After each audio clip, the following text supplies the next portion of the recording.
कहानी की शुरुआत में हम लीजा नाम की एक टीचर को देखते हैं जो मैथ्यू नाम के लड़के को गिटार बजाना सिखा रही थी और इसी दौरान वो अपने हाथों की कलाकारी से मैथ्यू की दोनों टांगों को फैला देती है और उसके बीच एक लंबा सा गिटार रख देती है। लेकिन इस दौरान लीजा मैथ्यू को कुछ इस तरह से टच करती है कि मैथ्यू आउट ऑफ कंट्रोल होने लगता है और यहाँ पर वो खुद पर काबू न पाकर अपने टीचर को किस कर देता है और उसके ऐसा करते ही टीचर उस पर गुस्सा होकर चिल्लाने लगती है कि आखिर तुमने मेरे साथ ये क्या किया, क्योंकि मैं एक शादीशुदा औरत हूँ और तुम मेरे साथ ऐसा नहीं कर सकते। अब लीजा उस पर काफी ज्यादा चिल्ला रही होती है। इसकी हल्की आवाज सुनकर इसका पति यहाँ आकर पूछता है आखिर यहाँ पर झगड़ा क्या चल रहा है, लेकिन देखते हैं कि इसके आने के बाद लीजा अपने पति पर ही गुस्सा उतारने लगती है और मैथ्यू को डांट कर यहाँ से जाने के लिए कहती है और मैथ्यू यहाँ से जाते जाते अपने टीचर को सॉरी बोलता है। अब मैथ्यू के जाते ही लीजा का पति लीजा के पीछे से आकर वही स्टिक से उसकी गर्दन को जकड़ देता है और उसे बुरा भला बोलते हुए कहता है तुम्हारी हिम्मत कैसे हुई अपने स्टूडेंट के सामने मेरी बेइज्जती करने की। जिसके बाद हम देखते हैं कि लीजा को स्टिक से चोट लग जाती है। अब इतना सब कुछ होने के बाद लीजा मैथ्यू के घर जाती है और इस दौरान मैथ्यू अपने घर पर बिल्कुल अकेला होता है। जहाँ पर मैथ्यू लीजा के चेहरे पर वो चोट का निशान देखता है तो वो समझ जाता है कि इसके साथ क्या हुआ होगा और लीजा भी मैथ्यू को सारी सच्चाई बताती है।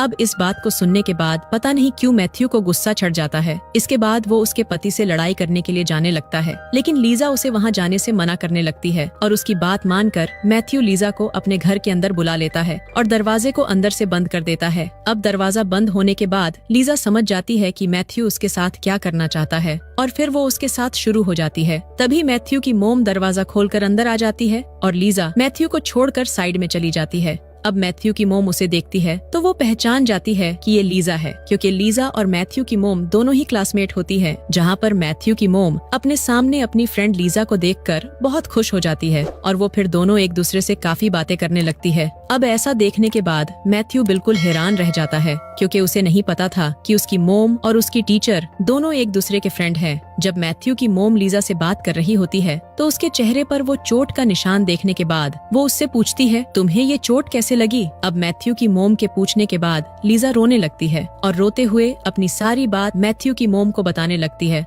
अब इतना सब कुछ जाने के बाद मैथ्यू की मोम लीजा से बोलती है कि तुम हमारे घर पर रहो जब तक तुम्हारा पति तुम्हें खुद लेने नहीं आता। इस बात को सुनने के बाद मैथ्यू और भी ज्यादा खुश हो जाता है और वो फौरन लीजा के पास जाकर बोलता है आइए मैं आपको आपका रूम दिखा दूं। जिसके बाद मैथ्यू सीधा लीजा को रूम के अंदर लेकर आता है और लीजा जैसे ही रूम के अंदर आती है तो मैथ्यू दरवाजा बंद करके फिर से लीजा के साथ किस करने लगता है। लेकिन इस बीच फिर से मैथ्यू की मोम आकर बोलती है कि मुझे कमरे की सफाई करनी है। इससे मैथ्यू काफी ज्यादा गुस्सा होकर उन्हें बाहर भगा देता है और उसकी मोम के जाते ही मैथ्यू लीजा के साथ इंटीमेट होने लगता है और उसे ऐसा करते हुए उसकी मोम पीछे से देख लेती है। जिसके बाद रात को हम देखते हैं कि लीजा का पति घर पर आया हुआ था और वो मैथ्यू से बातें करने लगता है। तभी यहाँ पर हमें पता चलता है कि मैथ्यू की मोम ने ही लीजा के पति को यहाँ पर बुलाया है। अब मैथ्यू के पूछने के बाद उसकी मोम उसे बताती है कि मैं नहीं चाहती कि तुम्हारा फ्यूचर खराब हो, वो भी एक शादीशुदा औरत के साथ, इसलिए मैंने इसके पति को यहाँ पर बुला लिया। अब इतना सुनते ही मैथ्यू को सारी बात समझ आ जाती है कि उसकी मोम को उसके अफेयर के बारे में पता लग चुका है। अब इतना सब कुछ हो जाने के बाद मैथ्यू अपनी मोम पर बहुत गुस्सा होता है